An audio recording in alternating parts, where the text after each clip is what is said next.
itu mereka telah memperkuat diri. Dan setelah kuat, sekarang inilah keadaannya. Saudara-saudara, kita semuanya, kita bangsa Indonesia yang ada di Surabaya ini akan menerima tantangan tentara Inggris itu. Dan kalau pimpinan tentara Inggris yang ada di Surabaya ingin mendengarkan jawaban rakyat Indonesia, ingin mendengarkan jawaban seluruh pemuda Indonesia yang ada di Surabaya ini, dengarkanlah ini.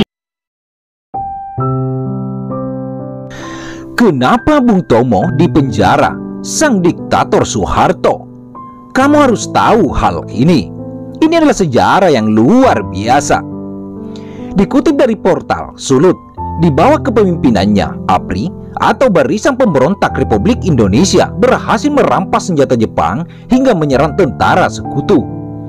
Selain mendirikan radio pemberontakan untuk seruan perang, ia juga merupakan sosok orator ulung yang membakar semangat para pejuang. Dalam berbagai pertempuran, itulah sosok Sutomo atau yang dikenal dengan Bung Tomo.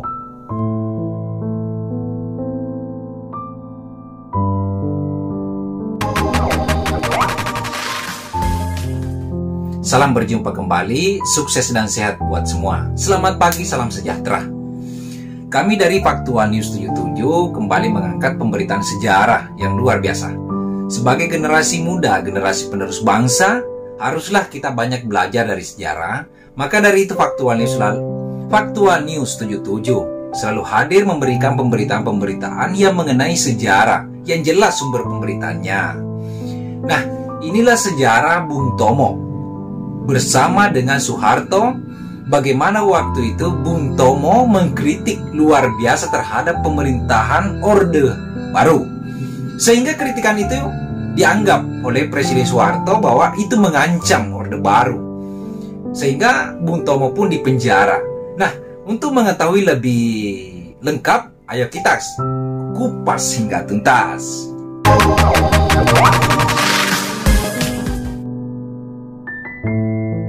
Sang orator ulung yang berperan penting dalam membangkitkan semangat para pejuang Indonesia melawan tentara sekutu, termasuk dalam pertempuran 10 November 1945 di Surabaya. Banyak berbagai kisah heroik hingga kisah pilu yang menimpa dirinya, termasuk pada masa pemerintahan Orde Baru yang dipimpin langsung oleh Soeharto. Inilah salah satu kisah pilu Bung Tomo ketika mengkritik pemerintahan Soeharto. Kritikan pedas Bung Tomo inilah yang mengakibatkan dia harus merasakan pahitnya jeruji besi dengan berbagai ancaman tanpa proses peradilan.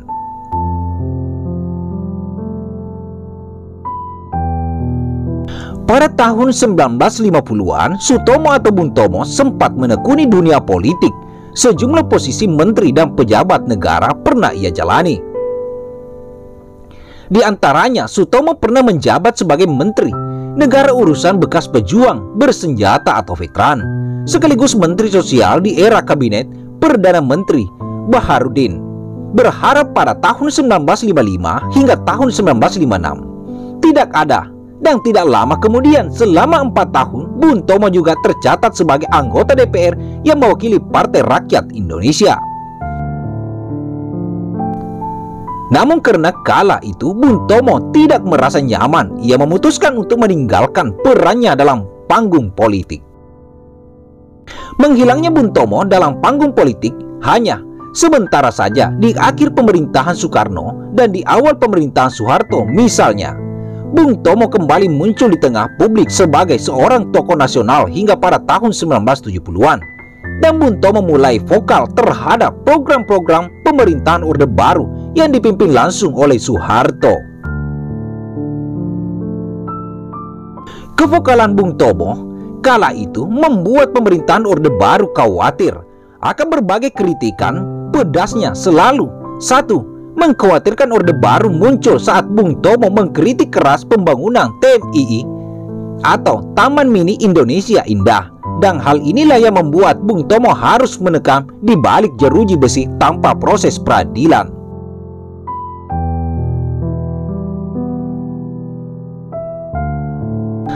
Pada 20 April 1975, ketika TMI atau Taman Mini Indonesia resmi beroperasi, menuai banyak kritikan dari berbagai pihak karena kala itu beredar informasi bahwa pembangunan TMI yang dicetuskan oleh istri Presiden Soeharto, Siti Hartina ini dianggap sebagai pemborosan anggaran negara. Bahkan Ibu Tin atau Siti Hartina ini meminta 10% dari para pengusaha dan juga meminta 16% dari provinsi atau merancang pembangunan TMI. Akibatnya banyak kritikan keras dari berbagai pihak termasuk dari Bung Tomo. Bung Tomo menyampaikan informasi anggaran TMI itu di berbagai media dan juga Bung Tomo kerap mengkritik pembangunan TMI dalam setiap pidato-pidatonya yang terus diulang-ulang bertahun-tahun hingga membuat pemerintahan Orde Baru yang dipimpin oleh Soeharto sangat khawatir. Akibat kekhawatiran rezim Orde Baru ini berakhir pada tanggal 11 April 1978, Bung Tomo didatangi aparat dan ditangkap dengan paksa atas tuduhan melakukan tindak subversif. Ia dikerangkan tanpa proses peradilan di penjara Nirbaya, Pondok Gede, Jakarta Timur. Selama di penjara, layaknya makanan sehari-hari dalam penjara, Bung Tomo kerap menuai berbagai interogasi dan ancaman dari aparat. Kritikan Bung Tomo terhadap pemerintahan Orde Baru yang dipimpin oleh Soeharto ini sejatinya bukan hanya terhadap program Taman Mini Indonesia atau TMI saja. Sebelumnya ia juga mengkritik keras perang asisten pribadi Soeharto yakni Ali Murtopo dan keluarga Presiden Soeharto yang pernah dengan kontroversial. Selain itu, Sutomo atau yang akrab dipanggil Bung Tomo ini juga mengkritik praktik cukongisme dan nepotisme dalam pemerintahan Orde Baru. Dan pada tahun 1972, menjelang Hari Pahlawan, Bung Tomo menulis artikel dalam sebuah majalah Panji Masyarakat yang berisi kritik Bung Tomo kepada Presiden Soeharto, Gubernur Ali Sadikin, dan Bulog yang seolah-olah emaskan etnis Tionghoa waktu itu.